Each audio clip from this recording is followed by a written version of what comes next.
Oi, nós somos Cecília e Camille, nós somos calouras do curso de Engenharia de Controle e Automação e hoje estaremos realizando uma entrevista com o egresso do curso. E, bom, o nome dele é Fábio, e se tu quiser se apresentar e falar um pouco sobre ti primeiro. Perfeito. Então, boa tarde para vocês. Agradecer pelo convite aí, por participar de novo dessa proposta, né, que a Alumni, a Alumni da UFSC promove. Eu até tinha comentado com vocês que em 2017, acho que eu participei também, rapidamente, de uma outra situação, e fico muito feliz de participar de novo. Bom, então, como vocês já disseram, meu nome é Fábio Pedro de Terra, eu sou da turma de 2002, e, bom, eu me formei lá há uns 5 anos e meio, que é o que a gente espera, né, se formar em 5 anos, não atrasar o curso, enfim, às vezes atrasa um pouco.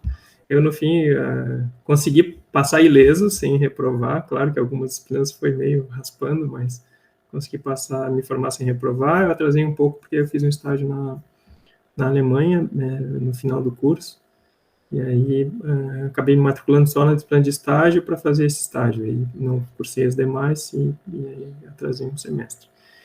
Então, atualmente eu estou trabalhando no Instituto Federal Catarinense como professor.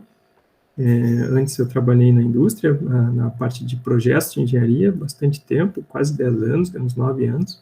Fiz estágio numa empresa bem legal, que começou, uma empresa nacional, né, começou como uma empresa nacional, que é a Chemtech.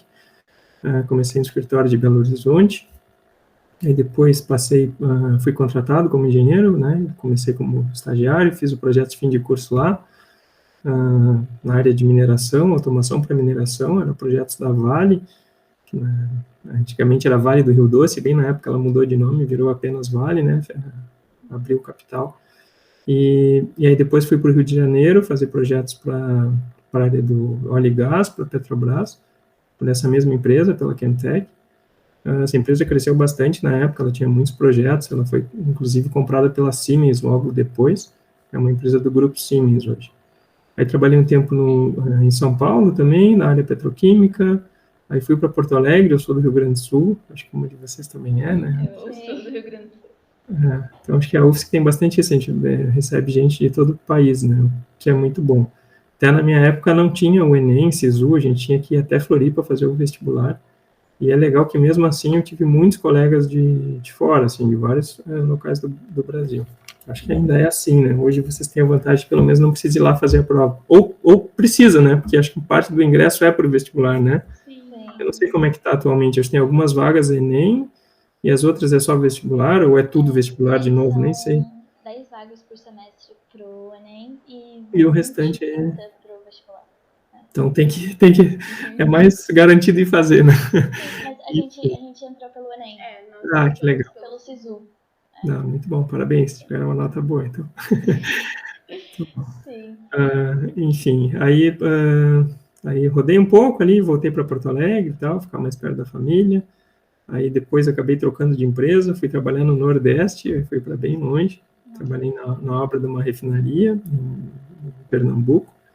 Aí depois vim de novo para Porto Alegre, troquei de empresa de novo e trabalhei para a Braskem, com projetos também de engenharia, que a Braskem é uma petroquímica.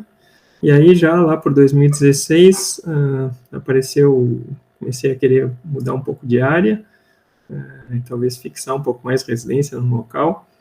E aí tem alguns amigos que trabalham com educação, assim, depois de engenheiros eles foram trabalhar como professores e sempre manifestaram muita alegria em trabalhar na área da educação. Aí eu sempre tive essa pulga atrás da orelha, assim, pensava como uma coisa de pós-carreira, depois de mais velhinho, mas aí acabou antecipando, teve prova para ingressar no Instituto Federal Catarinense em 2016, aí fiz o processo seletivo lá, que é um concurso público, aí fui aprovado, aí comecei a trabalhar no Instituto Federal Catarinense, então, em 2016, no campus São Bento do Sul, que é norte de Santa Catarina, perto de Joinville, perto do Paraná, ali de Curitiba e tal. Bem legal o campus. A gente tem um curso de Engenharia de Controle e Automação também, nota 5, nota máxima, na avaliação do MEC, um curso muito bom. Inclusive, agora, semana que vem, vamos ter a primeira semana acadêmica das engenharias, já vou fazer uma propaganda. E vai ter algumas atividades bem legais. Algumas coisas a gente vai tentar gravar, disponibilizar online, mas praticamente toda presencial. Mas, enfim. Então, dito isso, aí devolvo a palavra para vocês, para vocês conduzirem a conversa. Comentar a entrevista em si, né? Então, vamos começar pela pergunta que todo mundo sempre faz. Eu acho que eu já escutei umas 10 vezes essa pergunta já. Que é, por que você escolheu automação e quando que você escolheu isso? Quando você decidiu que era isso que você queria fazer? Muito boa. Eu gosto dessa pergunta, sabe? Porque eu faço essa pergunta para os meus alunos em todo o semestre. Quando eu começo uma turma nova, seja no curso de engenharia de controle e automação, engenharia de computação que a gente tem lá, ou mesmo no curso técnico, eu pergunto, o que vocês estão fazendo aqui? Por que vocês escolheram esse curso? E eu gosto de ver as respostas. Então, para mim, foi um caminho um pouco natural, assim, porque quando eu estava terminando o ensino fundamental, a oitava série, eu escolhi fazer o ensino médio numa escola técnica, que depois das escolas técnicas viraram o Instituto Federal, que é onde, enfim, eu trabalho hoje. E aí eu sou de Pelotas, interior do Rio Grande do Sul, fiz o ensino fundamental lá, no colégio municipal, e aí tinha até ensino médio nesse colégio, mas eu tinha muitos amigos que estavam se preparando aí para fazer a prova de ingresso na escola técnica. Eu digo, legal, vamos lá conhecer e tal. E aí me preparei, estudei e tal, e fiz a prova e entrei para a escola técnica. E aí lá eu cursei um curso técnico de eletrônica. Então eu sou técnico em eletrônica, antes de engenheiro. E aí foi um caminho um pouco natural, assim, porque na eletrônica não existia muito curso técnico de automação na época, né? Então o aluno esse da eletrônica, a gente tinha um perfil meio de automação, de querer mexer com mecanismos, enfim, não só da eletrônica pura, né? E aí a gente fez alguns projetos em equipe lá que envolviam alguns robozinhos, assim, a gente construiu um robozinho. Um robô, primeiro a gente tentou controlar um robozinho que existia lá no curso, e depois a gente construiu um robô com chapa metálica, corrente, um monstro de pesado, devia pesar uns 50 quilos, assim. E aí com controle remoto, câmera, uma garra, um colega desenvolveu a garra, foi animal. E a gente, que legal mexer com isso, onde é que estuda isso, né? Quero trabalhar com isso. Aí, não, engenharia de controle e automação, né? É o curso.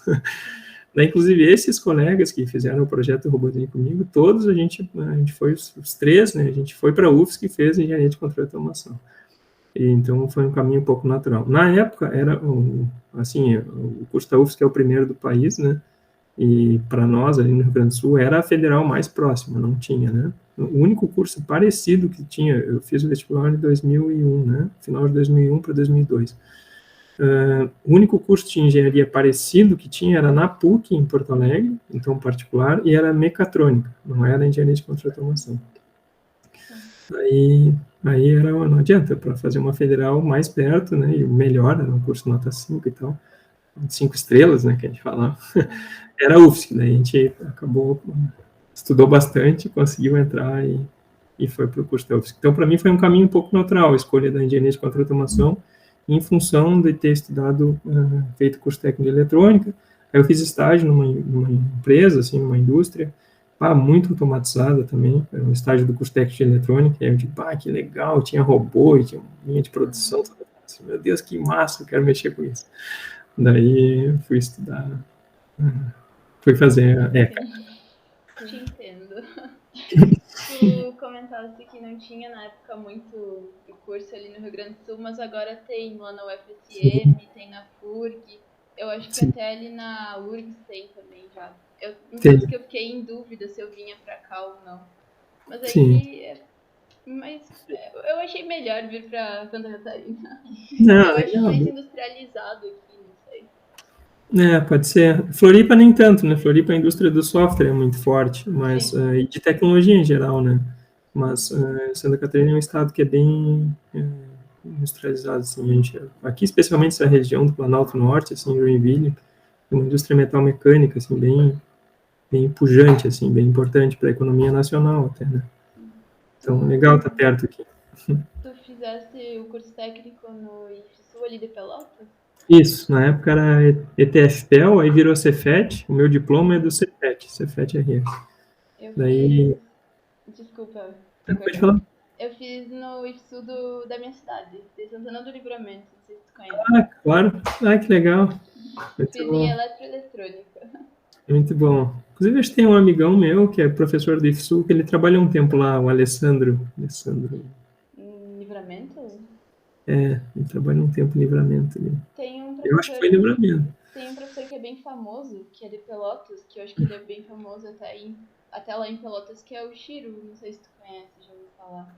O Chiru, tá, Igor Barros. Ah, tá, não, eu conheço um outro Chiru, que também é do IFSU, mas não é esse. Tá, beleza.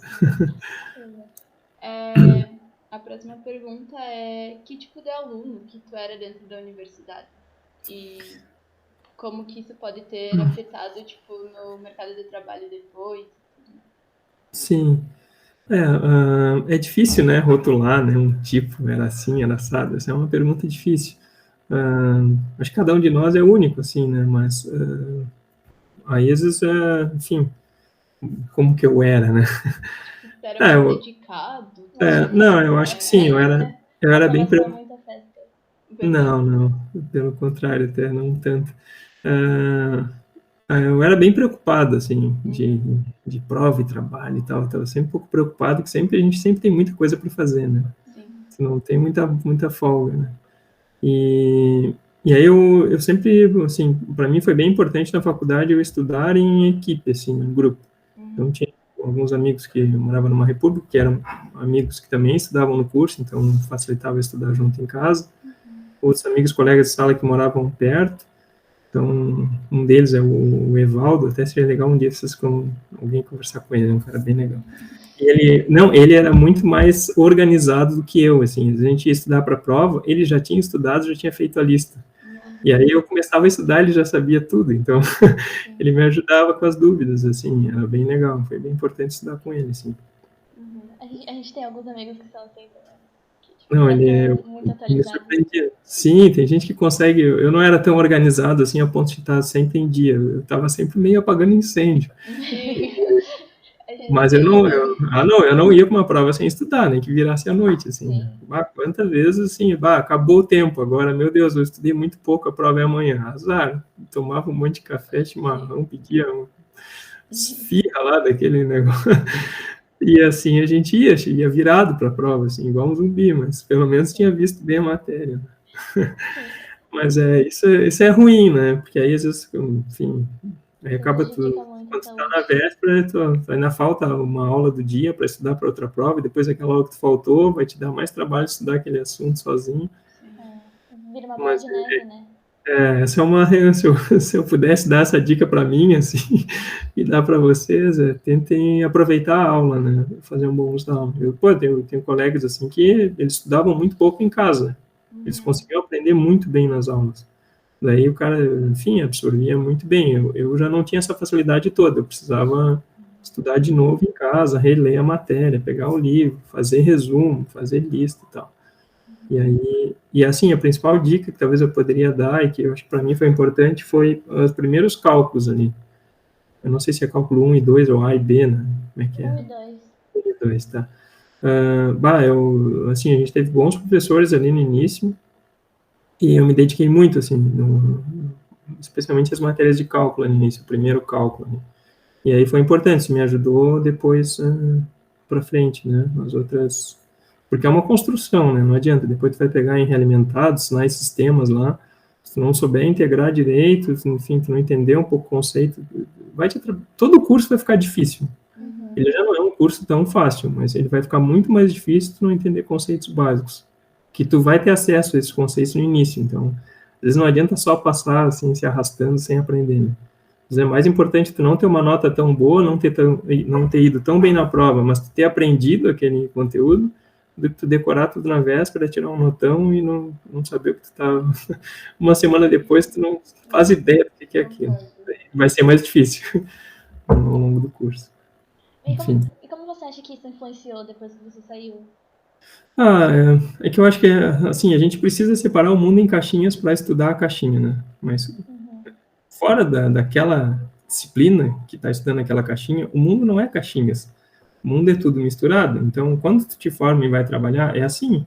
Para tu resolver um problema um pouquinho mais complexo, pô, tem que entender que aquilo por trás pode ter uma biologia, pode ter uma química, pode ter uma física, tem que entender um pouco dos fenômenos que estão por trás para tu propor uma solução, ou a identificar melhor o problema, isso vai te ajudar.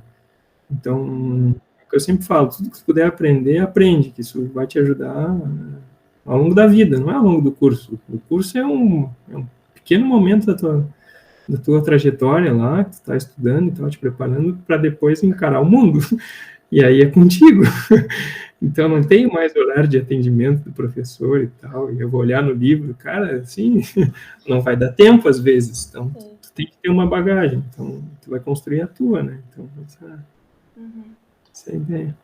Você teve alguma experiência dentro da universidade que te marcou, assim?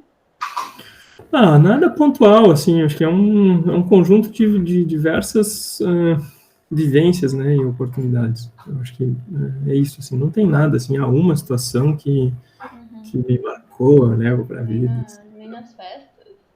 Não, acho que não. Não, teve situações, assim, né, tipo, passar um pouquinho da festa?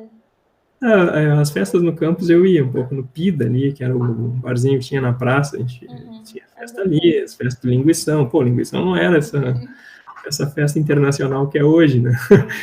Era uma festa menor, mas já era uma grande festa. E sim, a gente sempre participava. Mas as festas pagas, assim, algumas mais longe, eu não frequentava muito, era mais difícil, questão até financeira e tal. Daí a gente não... Sim. E dentro da universidade, tu chegou a fazer parte de algum desses grupos que são extracurriculares? Sim. FET, né? Eu acho que a Robota também é. Tem vários. Assim, na minha época já tinha vários também. Eu fiz estágio durante a faculdade num laboratório, que é o S2I, do professor Stemer. Eu nem sei se ainda funciona. Talvez Sistemas Industriais e Inteligência. O professor Marcelo Stemer, que era o responsável. A gente trabalhava com visão computacional, enfim, uma coisa assim.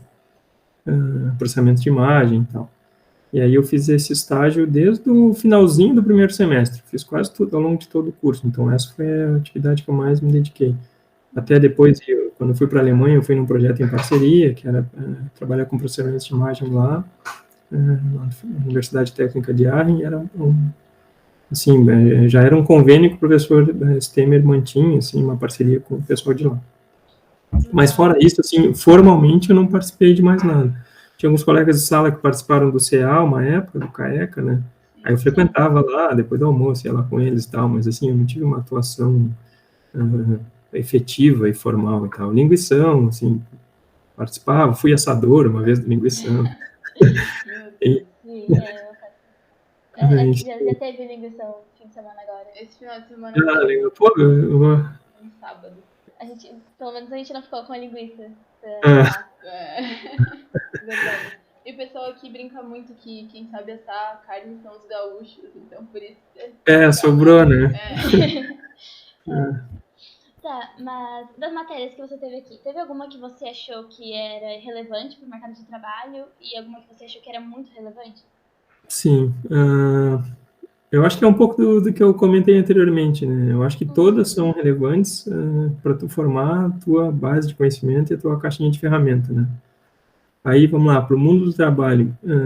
Daqui a pouco um pode dizer, química não me ajudou em nada, porque o cara trabalha numa indústria que é, sei lá, manufatura pura e não vê nem a questão de materiais e tal, resistência. Enfim, acha que não tem importância. Para outro que vai trabalhar com controle e automação para uma indústria de óleo e gás, lá, uma refinaria, uma plataforma, química foi fundamental. Então, é difícil dizer, assim, para o mundo do trabalho, as possibilidades de trabalho para o engenheiro de automação são muito diversas. Então, o curso tem que ter uma formação mais generalista mesmo, para dar o mínimo de condições para esse profissional chegar lá fora e conseguir resolver problema, que o engenheiro é um resolvedor de problemas, a engenheira também, enfim. O mundo espera que a gente encontre um problema e propõe uma solução elegante, enfim, economicamente viável e tal, e tecnicamente possível, né? E que uma solução funcione. Então, que a gente consiga resolver um problema. Para tu resolver um problema, tu tem que entender um pouco o que está por trás, né? E aí, por isso que eu acho que todas as matérias são relevantes, sim, difícil. Às vezes a gente fala, banco de dados, não aprendi nada. Tá, mas aí daqui a pouco o cara não se interessou, nunca trabalhou com isso e tal, não mexia com software.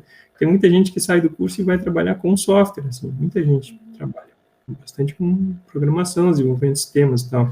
Para esses caras, aquela base lá de banco de dados, que pode ter sido muito superficial, pode ter sido útil, né? Porque ele formalizou algumas coisas que ele ia implementar, talvez depois sem muito entendimento.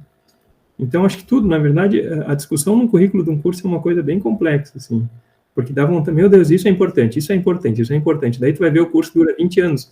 Porque se tu botar tudo que é importante, o aluno vê mesmo, não tem como tu fazer em 5 anos. Aí tu, não, calma, tem que caber em 5 anos. Aí tá, isso aqui é importante, mas ele vai aprender sozinho. Isso aqui, se ele precisar, ele vai aprender sozinho. Então, essa discussão, a gente teve aqui no IFC ano passado, discussões árduas, a gente fez uma revisão do projeto do curso. E era isso, essa é a dificuldade. Pô, eu acho que na área de controle precisa de mais carga horária, mas se eu botar muito mais carga horária na área de controle, não dá tempo de ver mais nada. Então, tem que ponderar um pouco também. Aí passa algumas disciplinas como para optativas, enfim, e tenta dar o caminho para, né, aquele aluno, aquela aluna, quando formados, conseguirem se virar sozinho dali para frente. Tu dá o caminho das pedras, mas tu não consegue percorrer o caminho junto, não dá tempo. Então, eu acho que essa é uma discussão difícil, assim, de um curso. Além do que, assim, a base de conhecimento do mundo aumenta, né? Faz anos que um curso de engenharia, 4, 5 anos, né? 5 anos, vai. Quando o conhecimento do mundo era muito menor. Há pouco tempo atrás, não... Vamos lá, mal se usava computador e tal, celular, imagina. Hoje mudou muito assim, a questão tecnológica e a aplicação disso para problemas na indústria, enfim, várias áreas do conhecimento. E a gente tem que ter condição de mexer com tudo isso e ainda mexer com as coisas que ainda existem, que parecem obsoletas e tal, mas que tu vai chegar na indústria e aquele sistema ainda funciona, então tu tem que entender como ele funciona. E sempre vai surgindo coisas novas também, né? Exatamente. Como é que tu vai estudar, né? Como é que tu vai botar isso dentro do currículo do curso, né? Sim. Isso também é outra coisa que às vezes tem essa, mas eu me formei, às vezes o aluno fala, me formei em engenharia de controle de automação, eu não aprendi a mexer no, sei lá, supervisório tal da empresa tal. Cara, esse supervisório daqui a 5, 10 anos é obsoleto, tu tem que aprender a mexer em qualquer supervisório, não adianta tu saber usar uma ferramenta, a ferramenta muda. Tu tem que saber o conceito para tu poder trabalhar com qualquer ferramenta. Então, é isso. Mas a gente só teve 20 horas mexendo no CLP e tal, lá programando. Cara, tu tem que entender o que está por trás, a lógica e tal, porque depois tu vai precisar trabalhar com qualquer CLP de qualquer fabricante, então não dá para a gente também tornar o aluno especialista numa ferramenta, ele tem que ser especialista em aprender a usar qualquer ferramenta. Isso que é a dificuldade, assim. E agora que tu estava comentando sobre essa bagagem da graduação, tu comentaste que tu é professor, né? Sim. E de que matéria que tu é professor e como que tu consegue, tipo, trazer esses conhecimentos da graduação para dentro dessa área que o senhor atua atualmente? Boa, essa é uma boa pergunta, porque como a gente está num campus pequeno, assim, eu trabalho num campus menor do Instituto Federal, então, só para vocês terem uma ideia, professores da área de controle de automação mesmo, formados em gerente de controle de automação, nós somos 3. Então, a gente trabalha com muitas disciplinas. Esse semestre, a introdução à engenharia de controle de automação está comigo, e que eu estou acumulando a função de coordenador do curso. Eu estou como coordenador do curso aqui do campus. Então, geralmente, essa disciplina fica com a coordenação aqui, o combinado é esse. Então, semestre passado eu dei aula de sinais 1, sinais de sistemas lineares 1. Esse semestre eu estou com instrumentação, estou com robótica, que é do 9º semestre. Aí, robótica eu divido com outro professor, a gente divide a carga horária, ele dá uma parte mais prática, dá uma parte mais matemática, lá, conceitual. Fenômenos de transporte, uma disciplina que está comigo. Tem várias, eu já trabalhei com microcontroladores, tem várias disciplinas que a gente acaba tendo que trabalhar, assim. Aqui é mais ou menos isso, tem que estar sempre estudando. O que eu ia te perguntar, tipo, tu lembra ou tu tem que estar sempre, tipo, vendo e revendo? Algumas coisas eu lembro, assim, mas não lembro a ponto de preparar uma aula com um pouco de qualidade. Aí tem que abrir a bibliografia do curso, né, a ementa da disciplina e pegar os principais livros ali, estudar de novo. Essas matérias áreas que tu citou, tipo, aqui, pelo que eu entendi, a gente também tem na graduação. Sim, E o tem. pessoal corre dando as matérias. Isso que a gente tava... Sim. Não, mas é que algumas, enfim, elas são previstas num semestre, aí tem pré-requisito, outras não, mas você consegue antecipar algumas, enfim. Sim. Então, por exemplo, aqui, fenômeno de transporte é do 4º semestre. Microcontroladores, para nós, é no 3º. O que mais? Sinais de sistemas lineares é no 4º também, sinais 1. Daí, sinais 2 é no 5º, e sistemas realimentados é no 6º. Acho que para vocês também, realimentados é no 6º. Não sei se mudou de nome, acho que é controle agora para vocês. Mas, enfim. Você acha que o engenheiro de controle de automação, ele está pronto para o mercado de trabalho, ou ele precisa, tipo, apresentar algum conhecimento, alguma coisa? Você acha que a automação é suficiente? Vamos lá, nunca vai estar 100% pronto, né? Tu vai estar pronto para, assim, se tu está disposto a aprender mais um pouco, tu está pronto. Tu leva a tua caixa de ferramenta e tal, tua bagagem, e tu vai estar pronto. Mas isso vale para todos os profissionais, né? Não é só para, assim, todo o curso superior, e essa é um pouco daquela discussão anterior. O curso superior, no meu entendimento, ele não deve te preparar para trabalhar imediatamente numa coisa bem específica. Ele tem que te preparar para pensar. O objetivo da universidade é te preparar para pensar, é te ajudar a desenvolver o teu raciocínio, o teu senso crítico, para tu propor uma forma criativa, única, enfim, eficiente de enfrentar aqueles problemas e resolver. Então. E aí, nessa pegada, eu acho que o curso, sim, ele... Eu vou pedir desculpa para vocês aqui, porque eu acho que... Não, entendo. Tá.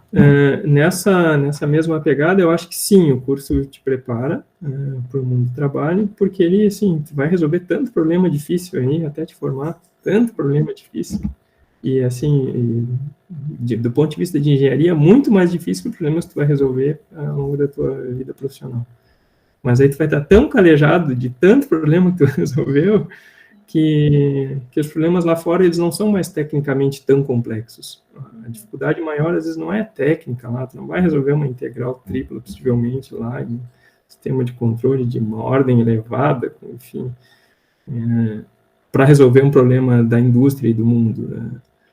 Ele vai ser técnico, tu vai achar ele tecnicamente mais fácil, mas o que vai te dar mais trabalho? É tu procedimentar bem, tu fazer da forma correta, tu conseguir conversar com todas as pessoas com quem tu tem que conversar, entender exatamente os requisitos, é tu fazer um sistema, conversar com outro, resolver problema de ruído, de comunicação, enfim, são problemas que eles tecnicamente, às vezes, assim, aos olhos da universidade, eles não são tão complexos, assim, comparado com o que vocês vão resolver ao longo do curso.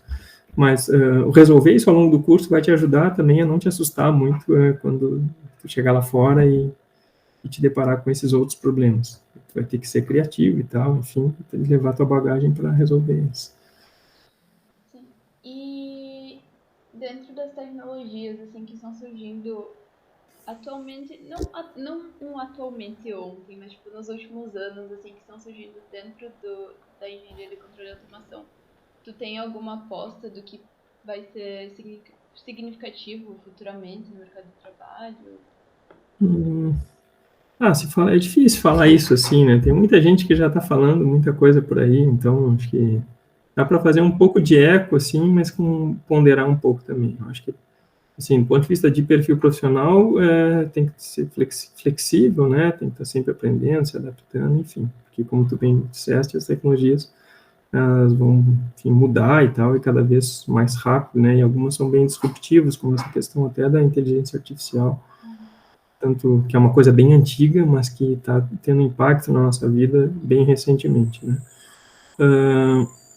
Eu acho que a tendência é que, vamos lá, é difícil falar isso, mas eu acho que a tendência é que a indústria, no geral, ela é conservadora. Quanto mais risco envolvido no processo industrial, mais conservadora ela é. Porque eles optar por uma tecnologia muito nova, pouco, assim, que não tem muito embasamento do que pode dar certo, o que pode dar errado. Se a indústria tem muito risco, imagina uma usina nuclear. Vou botar uma tecnologia super legal aqui, descolada, que toca musiquinha, que manda não sei o que para a internet. Tá, beleza, se tu perde o controle disso e o teu reator, enfim, sai de uma condição segura de operação e tu tem um acidente nuclear. Então, quanto mais risco tem no processo, mais conservadora é a indústria. Além de toda a questão de normas que tem por trás, enfim. Mas a indústria que precisa ser mais competitiva, que é mais o caso da manufatura, e que não tem, assim, um risco de processo tão grande, essa indústria costuma ser mais agressiva do ponto de vista de usar também, de se apropriar de tecnologias mais recentes. Eu acho que é aí que estão aí as principais aplicações, aí, ganhos e tal, e de usar essa ideia enfim, de uma manufatura cada vez mais flexível, que é a tal da indústria 4.0, de produto customizável, fábrica pequena, enfim. Tem uma montadora de carro pequena, por exemplo, próximo aí, no centro de Floripa, bem extrapolando, tá? Tu vai pelo celular, configura todo o carro que tu quer, a cor, o tamanho da roda, não sei o que, vários opcionais, e ele já vem com teu nome, sei lá, grafado lá, e não mudou nada no processo produtivo, ou seja, toda aquela sequência de produção, aquelas máquinas são flexíveis o suficiente para fazer o teu carro, da Cecília, depois, enfim, da Camille, todo mundo junto ali, e sem muita perda de tempo, né? A máquina ter essa flexibilidade. Isso já é uma tendência, assim, já tem muitas fábricas que estão trabalhando com essas possibilidades, mas é um caminho mais longo, porque sempre requer investimento, né? Então, pô, a gente já tem uma fábrica que funciona, às vezes adaptar essa fábrica para uma nova realidade, para deixar ela mais flexível, isso envolve, às vezes, tu parar a produção por alguns dias, semanas lá, tu gastar bastante em máquinas, em projeto, em instalação, e tudo isso vai ter um impacto financeiro no fim do mês lá, né? E aí tu tem que ver quanto tempo esse teu impacto financeiro vai levar para se pagar com essas mudanças que tu fez, que é o tal do payback que a gente fala. Se vai se pagar, sei lá, em 1 ano, 2 anos, legal, dali para frente tudo é lucro. Agora, se não, tu vai ter que gastar tanto e o retorno não é tão atrativo, né? Tu tem uma taxa de atratividade tão boa daquele investimento, tu não vai fazer. Então, é um pouco isso, acho que depende um pouco do negócio, de como que a tecnologia vai trazer benefícios para aquele negócio, econômicos, né, especialmente, e à medida que isso tem uma equação que ela é atrativa, os projetos são feitos, né? Pelo menos essa que eu acho, né, sobre isso. Mas em relação, assim, à engenharia de controle de automação, normalmente ele é um curso mais, não masculino, mas tipo, normalmente grande parte dos alunos e dos egressos são homens, né? Certo. E como que você avalia o mercado de trabalho em relação à questão de gênero? Tipo, na tua perspectiva, sabe? Como tu consegue... Sim. Não, acho que essa é uma ótima pergunta. Assim, acho que isso é reflexo de uma sociedade machista, né? Enfim, historicamente machista, e que o acesso enfim, a educação superior era uma coisa mais restrita para mulheres há algumas décadas atrás, e acho que especialmente nesse mundo da engenharia, né, parece que era mais restrita, aí se criou enfim, um estigma aí meio absurdo de que, são cursos que o homem tem mais aptidão. Cara, é uma ova, né, mas sim, eu acho que a gente tem muito mais homens formados em engenharia do que mulheres, eu não sei na turma de vocês, assim, como é que tá a proporção. Vocês chegam aos 30% da turma, assim, não? Eu acho que não. Nós somos em 5, 6? Tá bom. De 40. Tá, mas já tá melhorando. Na minha turma tinha uma menina. Enfim, tá. Eu acho que depois de formados, assim, em relação ao mundo do trabalho, eu acho que as oportunidades são bem parecidas. Eu não vejo muita diferença, assim, enfim. Acho que aí se avalia a competência mesmo e não vejo muito... Enfim, claro, vamos lá, varia de empresa a empresa, lugar para lugar, enfim. Mas eu não vivenciei nenhuma situação que havia uma preferência por um engenheiro formado ou uma engenheira. Eu acho que não. Inclusive, até as empresas que eu trabalhei, assim, a gente sempre teve muitas engenheiras em posição de destaque, assim, até mesmo na Qtec, pô, a coordenadora da equipe que eu trabalhava era uma mulher, depois a gerente de toda a disciplina gerenciava 30, 40 engenheiros, era uma mulher. Uma das diretoras era mulher, então isso é bom também, que é bom para todo mundo ver isso também, né, a questão de representatividade, né, de ver que não tem diferença, a pessoa está lá, ela é competente, é a mesma formação enfim. Pior Mas vai mudando, vai melhorando isso. Pior que eu acho que nosso semestre tem mais meninas do que nos semestres anteriores. Sim. Todo mundo ficou muito surpreso quando viu que tinha 6 Deu meninas. 5, 6 meninas. Quanta mulher, daí vocês olhavam, meu Deus, cadê as outras? Tanto que a gente, no comecinho, a gente juntou todas as mulheres da automação numa festinha só. E, tipo, Ah, que legal. Na minha época as gurias tinham isso, só que elas precisavam juntar todos os meninos de todo o curso, porque eram sim, poucas em cada turma, a gente então... juntou de Sim, todo foi de todas as todas as meninas da automação. Ah, que legal. E não eram Elas, muitas, elas elas tipo, chamavam de automaquetes, acho que era. Sim, ainda é. Ainda é automaquete. Legal. Espero que... Ah, legal manter isso, é bom, a questão de vocês se apoiarem e tal, é importante. Mas eu acho que isso tá melhorando com o tempo agora. Eu espero que melhore mais também, Tanto né? que eles sim. ficaram surpresos que, tipo, tem muita menina no nosso semestre. Pior Sim, que legal. eu tinha bastante medo dessa área. Sei lá, por ser muito masculina, sabe? Por eu tentar, sei lá, medo de tentar seguir nessa área e não conseguir por causa dessa questão, sabe? Sim.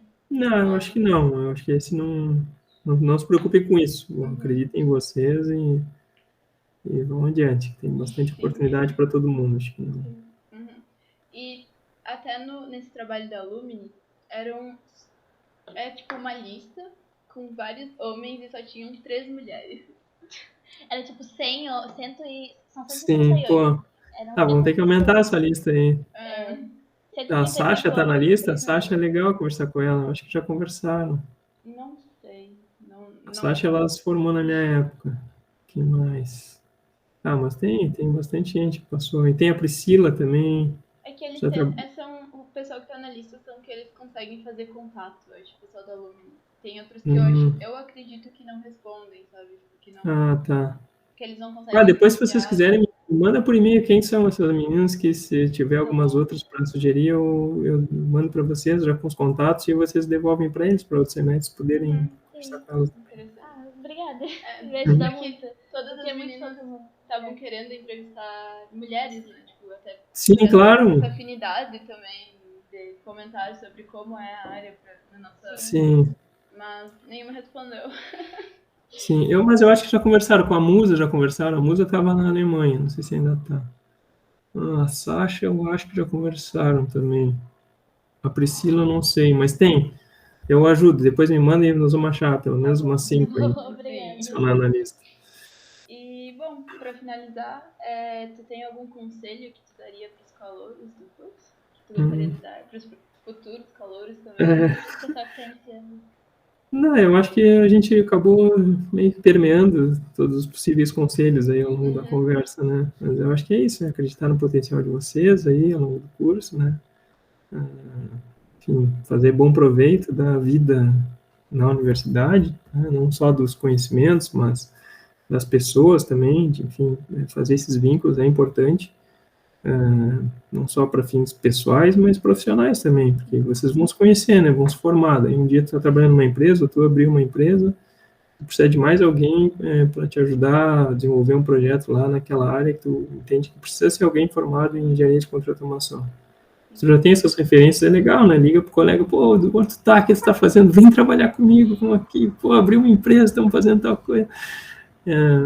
Então isso é importante. E para se apoiar também ao longo do curso, assim, né? Fazer festa junto, estudar junto e tal.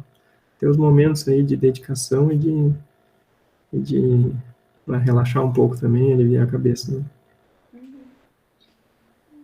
Acho que é mais isso mesmo. Eu queria agradecer por você aceitar fazer entrevista com a gente e por arranjar um horário. Tranquilo.